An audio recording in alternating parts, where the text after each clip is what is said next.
All right, so here's a pro tip of something you can do to help with your running if you're having pain, to kind of break up a run and allow you to keep running. So what we do is find some type of strength training activity to help break up your running so you can interrupt your run when the pain starts to come on. So you do your run like normal.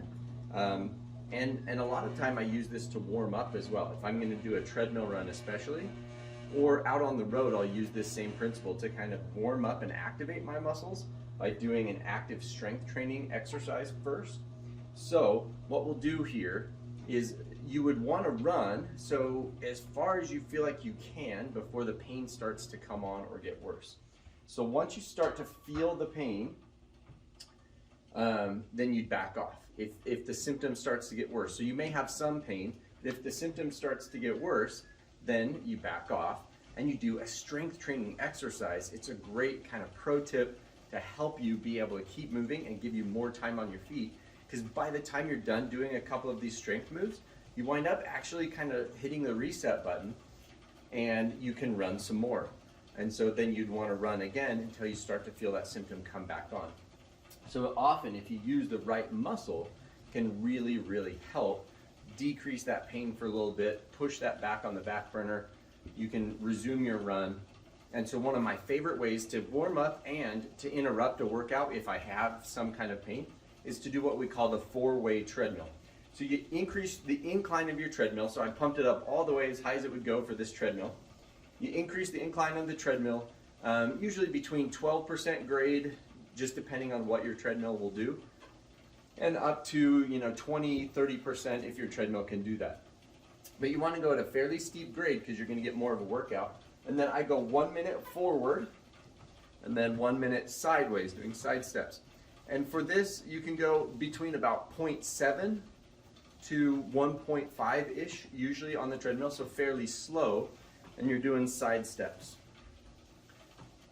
for 1 minute. So I go 1 minute forward, 1 minute side, 1 minute backward,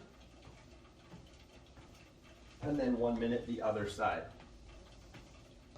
So I do a minute each. So this is a little slow for me. I'd probably go a little bit faster. But you just find out what you feel comfortable with on the treadmill, things like that. I've spent a lot of time on a treadmill, so I feel fairly confident and comfortable with my footwork and everything. I can kind of move around and feel pretty comfortable. But you'll start out where you're at. If you need to hold on a little bit, you can too. If you can break away from that though, that's going to be better. It'll challenge your balance and your muscles a little more. So this is a great way to kind of break up your, any symptoms that you're having as you're running.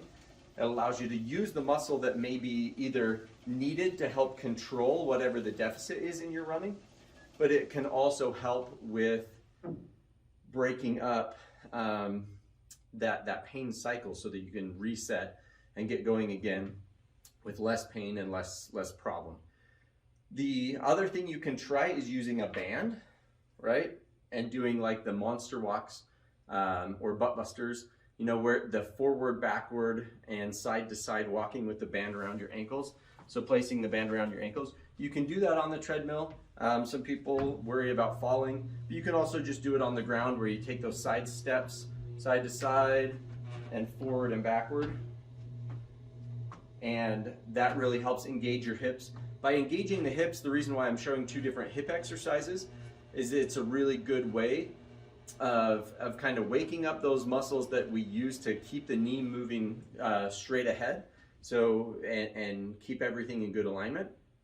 And so that's one great exercise, and waking up the hips and giving them a break from the repetitive pounding nature of running, to use those muscles in a different way, and then to give it some time to recover is really, really helpful. So now you can also do squats or deadlifts or really any exercise that targets the muscle or the joint, the muscles around the joint that may be sore and painful. So, if it's an ankle issue, you may hop off and do some calf raises, and bent knee calf raises, and some, foot ankle exercises as well before you hop back on. The idea is just to use those muscles around that area and then give it a break for a sec. So you want to make sure you also catch your breath afterwards. This isn't intended to be like a cardio pump up with your running where you hop off, do some, push-ups or pull-ups or whatever, and then hop back on to, help get your heart rate up and to try to make it a harder workout. That's not the point of this. This is not a obstacle course race simulator. But instead what we're trying to do is just use those muscles that surround that joint or use that muscle that is sore in a different way, allow it to recover a little bit from the pounding and the repetitive nature of it. And so you go slow and heavy instead of dynamic and fast.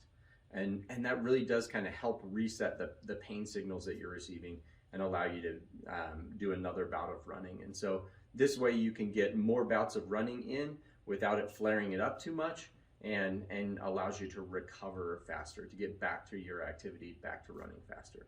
So hopefully that was helpful. A good pro tip on how to keep training even through an injury in a safe way that doesn't make things worse. Let me know if you have any questions about that. Either drop that in the Geneva group or hit us up in our next group call about ways that you can do or exercises that you can do to help interrupt your work or your runs so that you can get more in.